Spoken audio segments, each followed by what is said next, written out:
Okay, hello guys. Today we'll be talking about HVAC diagnostics, and the main things to note would be the vapor compression cycle, the refrigerant state changes, understanding the SETs and SCTs, and how the senior technicians think, and again then measuring and versus diagnostics. What is the best way to do it?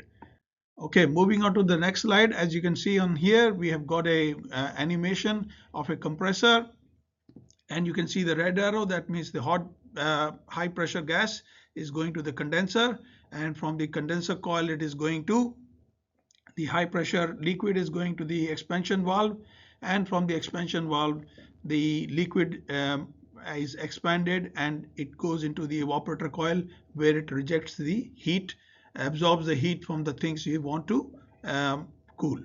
Now again, describing this in more detail.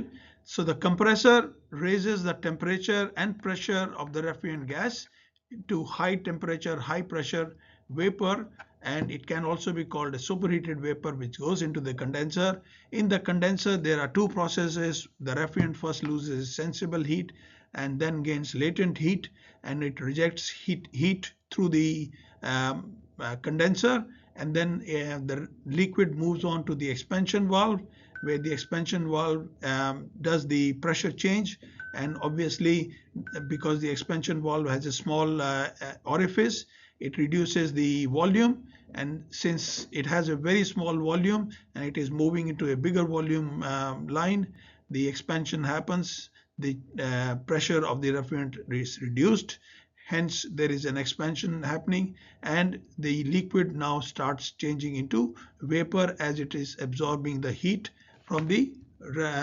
environment or from the areas you want to cool. Next slide is liquid. So in the evaporator we have the liquid plus vapor, and it completely changes into saturated vapor as it moves along the suction line.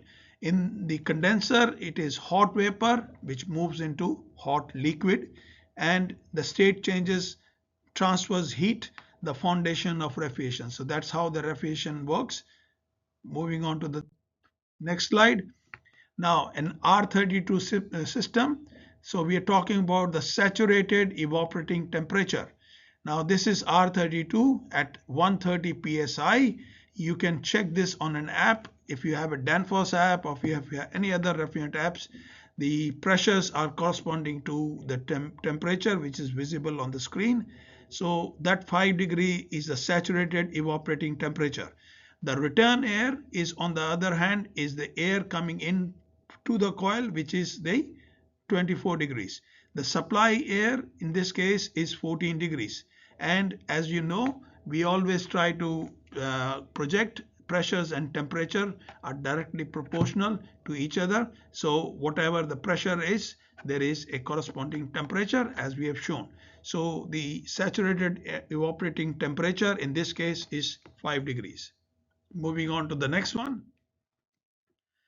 Now understanding the SCT, which is the saturated condensing temperature. Now the ambient temperature, if we were to take at 35 degrees, the SCT is 45 degrees. That is the saturated condensing temperature. In other words, the liquid which has been generated by the condenser, or which has been made by the condenser, is now at 45 degrees, and the condenser TD is SCT minus the ambient, which is 10K at this juncture. So high SCT often indicates airflow issues. So if there is a bigger difference between the SCTs, that is minus the ambient, and the condensing pressures, obviously there is another issue going on.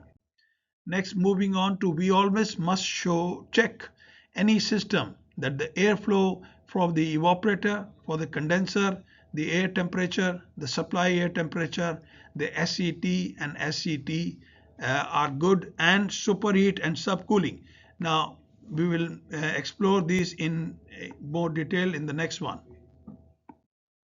Now, so you measure your return air, measure the supply air. Now, not only we are measuring, we are also measuring the temperatures, measure the discharge pressure of the refrigerant, measure the suction pressure of the refrigerant, calculate the SETs, calculate the SETs. ETs, and you will have a pretty good idea of what the system is doing. Thank you.